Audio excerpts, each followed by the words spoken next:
So Skylark Ranch is a beautiful piece of property in the Santa Cruz Mountains. There's a long road right from the beach, and you're kind of thinking, what is this place? Like, how can there possibly be a camp somewhere over here? And then I think when you get there and you see that, like, we are among the redwood trees, it just feels like home.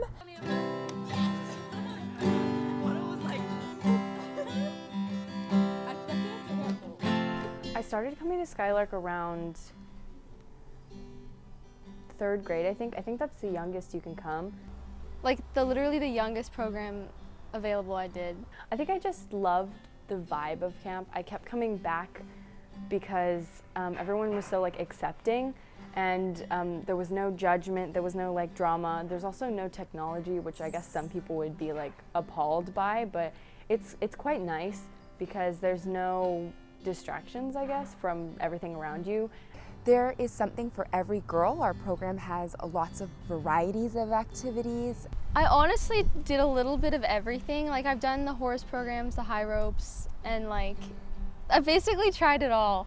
One of the things that's really magical about it is at the high points you have a view out to the Pacific Ocean, which is quite remarkable.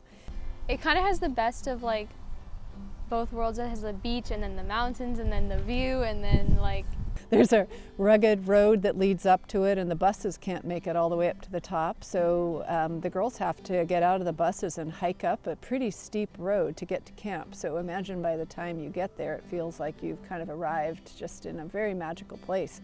I feel like when you're at Skylark, the community is like, you could go up to any person in the entire camp and have like a lovely like chat or like make a new friend, like anybody there. I think it's like, we're all like friends whether we know it or not, and you don't really find that anywhere else, I think.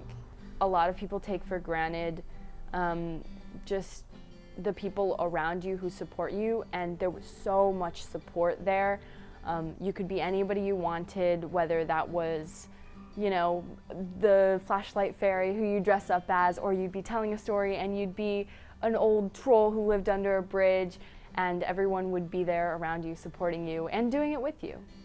It's like I have memories from every summer where like there was moments like beautiful enough that I wish I had a picture, and it's like burned into my memory. Like I have mental pictures of like every single summer, and I think it's like something I'll never like lose. So I had just finished leading Tadros Treehouse, our summer virtual camp program, at the end of July, beginning of August in 2020. And I had just begun my week off. It was my first time I was taking a week off, and just like normal, everything always happens when the camp director is off somewhere. So the night before I heard about the fires, my power went out. I had no power. It was really windy outside. There was lots of lightning. And I started getting texts, from members of my staff that there was a fire, and then the text that they're going to need to evacuate the ranger. I knew for a while the fire was getting like a little uncomfortably close, and I was like, ooh. But I also was like, oh, there's firefighters working on it, and they're so like incredible. I was like, it'll be okay. Skylark can protect itself.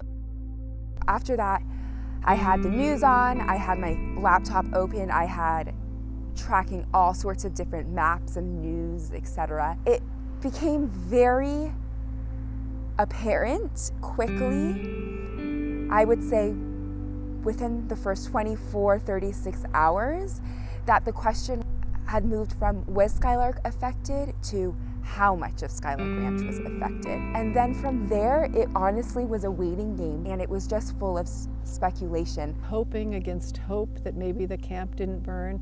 Getting there on the camp road, very woodsy, very foresty, you can see through all the trees. And I remember seeing a deer, which was wonderful to see. I was like, oh, the animals are still here. But I could see the deer run for half a mile through the trees, which is unheard of. They sent photos from Skylark of them standing in Fern Grove, and just the ground was white. And there were like just black redwoods. There was ash on the ground. The trees looked like matchsticks. There were pictures posted of the unit signs that were kind of burned and disheveled and pieces were kind of everywhere, and then in the background you could see all the burnt trees and stuff. And I think that's when I was like, oh. You know, the forest is what makes it such a special place to go to. And so I wanted to make sure that, you know, what was going to happen with the forest and how were we going to bring the camp back in that way. We have insurance, you know, to help us rebuild the buildings. Because the main buildings were saved, like the shower house and the dining room and the ranger's house, they were all saved. Actually, for me, I was happy when I got that information because I thought, oh my gosh, those buildings aren't gone. Those are the special ones. There's a Facebook group for alumni that has been sleepy, and ever since then, during that moment, oh my goodness, people were sharing stories, they were sharing memories, they were sharing silly stories, they were sharing camp songs, they were sharing their color camper t-shirt, their color staff t-shirt, their staff tie pins. And it was fun. It was really fun. And it was really fun for me too to reflect and think about things that I had seen and done when I was 14 that are no longer something that we do at Camp Skylark. And I just remember feeling really grateful for the sisterhood that spanned across the world, really. I think it's like anybody that's been to Skylark has been impacted by the camp or like has a spot in their heart for it. So it was like everybody that had ever been there and like cared for the place was like coming and like showing sympathy or like their like emotions towards it. And so it was like nice to see everybody caring about a camp. Camp staff that I had worked with, that I had not spoken to a very long time, reached out to me on social media, on email, on my cell phone, and it was really overwhelming to receive all those messages. And I did not reply to them for quite some time because I didn't know really what to say or what to do, but just knowing they were thinking of me meant a lot to me. I'm very nervous for this summer, and the possibility of more wildfires this summer is very real to me, considering how warm it's been and the lack of rain, and areas are still recovering, they're still smoldering.